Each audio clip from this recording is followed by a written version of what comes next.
আপনি কি জানেন পৃথিবীর এমন একটি স্থান আছে যেখানে জাহাজ হঠাৎ উধাও হয়ে যায়, বিমান হারিয়ে যায় এবং কোনো ধ্বংসাবশেষ কখনো পাওয়া যায় না? এই স্থানটির নাম বারমুডা ট্রায়াঙ্গেল। উত্তর আটলান্টিক মহাসাগরের এই রহস্যময় অঞ্চলটি ফ্লোরিডা, বারমুডা এবং পুয়ের্তো রিকোর মধ্যে বিস্তৃত। শতাব্দীর পর শতাব্দী ধরে এই অঞ্চলে ঘটে যাওয়া অদ্ভুত ও ভয়ঙ্কর ঘটনার কারণে মানুষ আজও আতঙ্কিত। প্রথমবার এই রহস্যটি মিডিয়ার নজরে আসে ১৯৪৫ সালে ফ্লাইট ১৯-এর ঘটনার মাধ্যমে। কিন্তু এর ইতিহাস আরও প্রাচীন। নাবিকদের পুরনো নোটবুক, জাহাজের লগবুক এবং স্থানীয় কিংবদন্তিকে বারমুডা ট্রায়াঙ্গেলকে মৃত্যুর ত্রিভুজ বলা হতো। এখানে ঘটে যাওয়া রহস্যগুলো শুধু সংখ্যা নয়, বরং প্রত্যেকটি ঘটনা মানুষের কল্পনা শক্তি ও ভয়কে একসাথে জাগিয়ে তোলে। আজ আমরা সেই রহস্যময় অঞ্চলের গভীরে প্রবেশ করব। আমরা জানব কেন এখানে এমন ঘটনার সংখ্যা অন্য অঞ্চলের তুলনায় অনেক বেশি। এখানে কি শুধুই প্রকৃতির শক্তি কাজ করছে, নাকি আছে কোনো অজানা শক্তি যা মানুষ বুঝতে পারছে না? বারমুডা ট্রায়াঙ্গেল প্রায় ৫ লক্ষ বর্গমাইল বিস্তৃত। এর সীমা ধরা হয় ফ্লোরিডার মিয়ামি, বারমুডা দ্বীপপুঞ্জ এবং পুয়ের্তো রিকো পর্যন্ত। এই অঞ্চলের গভীরতা এবং জটিল কারেন্ট অনেক জাহাজের জন্য বিপজ্জনক। কখনো কখনো সমুদ্রের ঢেউ এত শক্তিশালী হয় যে জাহাজ সহজেই ডুবে যেতে পারে। এছাড়াও এই অঞ্চলে হঠাৎ ট্রপিক্যাল ঝড় এবং হ্যারিকেন দেখা যায়। কম্পাস ও ন্যাভিগেশন সিস্টেম হঠাৎ কাজ করা বন্ধ করে। নাবিকরা বারবার বলেছেন যেন সময় এবং দূরত্ব এখানে নিজস্ব নিয়মে ভ্রমণ করছে। এই রহস্যময় অঞ্চলের ইতিহাস, আবহাওয়া এবং সমুদ্রের শক্তি মিলে এক জটিল রহস্য তৈরি করেছে।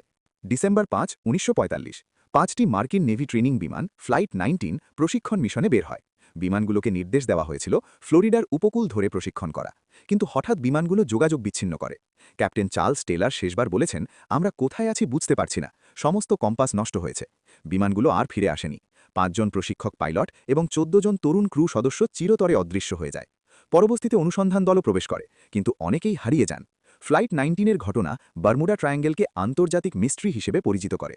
এই ঘটনাটি শুধু নেভির ইতিহাস নয়, বরং গোটা বিশ্বের মানুষের কল্পনা শক্তি ও ভয়কে ছুঁয়ে গেছে। ফ্লাইট ১৯-এর পর আরও বহু ঘটনা ঘটে। ১৯৪৮ সালে স্টার টাইগার উড়ে যায়, কোনো খোঁজ পাওয়া যায়নি। ১৯৬৩ সালে এসএস মারিন সালফার কুইন জাহাজটি অদৃশ্য হয়। সাইক্লপস ১৯১৮ ৩৩১ জন ক্রু হঠাৎ অদৃশ্য। এসএস সিলভিয়া এল ওসা ১৯২০ জাহাজ হঠাৎ অদৃশ্য হয়ে যায়। এই ঘটনার সময় আবহাওয়া সাধারণত ঝড়, শক্তিশালী কারেন্ট এবং অদ্ভুত মেঘে ভরা থাকে। অনেক সময় কম্পাস হঠাৎ কাজ করা বন্ধ করে। কিছু নাবিক বলেছেন যেন সমুদ্র নিজেই তাদেরকে গিলে নিচ্ছে। এই অঞ্চলের সব ঘটনা একরকম নয়, কিন্তু রহস্যময়তা প্রতিটি ঘটনার মধ্যে স্পষ্ট।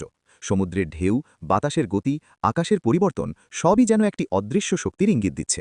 বিজ্ঞানীরা কয়েকটি সম্ভাব্য কারণ উল্লেখ করেছেন। উচ্চ শক্তির সমুদ্র কারেন্ট দ্রুত গতিতে জাহাজকে নিমেষে ডুবিয়ে দিতে পারে। হঠাৎ ট্রপিক্যাল ঝড় কয়েক মিনিটের মধ্যে প্রলয় ঘটাতে পারে। মিথেন গ্যাস এক্সপ্লোশনস, সমুদ্রের তলার মিথেন গ্যাসের বিস্ফোরণ। কম্পাস ও ন্যাভিগেশন ব্যর্থতা, হঠাৎ ন্যাভিগেশন ত্রুটি। কিন্তু সব ঘটনার ব্যাখ্যা একই নয়। অনেক ঘটনার ক্ষেত্রে বিজ্ঞানও দ্বিধায় পড়েছে। এখানে কি শুধুই প্রকৃতির শক্তি কাজ করছে, নাকি কিছু অজানা উপাদান রয়েছে? বারমুডা ট্রায়াঙ্গেলকে ঘিরে নানা ধরনের তত্ত্ব রয়েছে। এলিয়েন উপস্থিতি, অনেক নাবিক ইউএফও সাইটিংস দেখেছেন। টাইম লুপ বা অন্য মাত্রা, কিছু মনে করেন এখানে সময় ভেঙে যায়। প্রাচীন ধন ও লোকানো জাহাজ, সমুদ্রের তলে প্রাচীন ধন থাকতে পারে। মহাকাশীয় বা অদৃশ্য শক্তি, কিছু গবেষক মনে করেন এটি অন্য মাত্রার শক্তি। কিছু বিজ্ঞানী মনে করেন এটি শুধু কাকতালীয় ঘটনা। কিছু মানুষ বিশ্বাস করেন এটি কোনো প্রাকৃতিক শক্তির প্রভাব, কিন্তু কিছু ঘটনা আজও ব্যাখ্যা পায়নি। বাস্তবতা এবং কল্পনা দুই রকমই এই অঞ্চলের রহস্যকে আরও গভীর করেছে। এসএস মারিন সালফার কুইন ১৯৬৩ ৩৯ জন ক্রু সহ জাহাজটি উধাও। সাইক্লপস ১৯১৮ ৩৩১ জন ক্রু অদৃশ্য। এসএস সিলভিয়া এল ওসা ১৯২০ জাহাজ হঠাৎ অদৃশ্য হয়ে যায়। স্টার টাইগার ১৯৪৮ পুরো বিমান উধাও। প্রতিটি ঘটনার সময় আবহাওয়া ভিন্ন, কিন্তু রহস্যময় উপাদান এক। সব ঘটনার পেছনে শুধু একটি কারণ নয়, বরং একাধিক অজানা উপাদান জড়িত।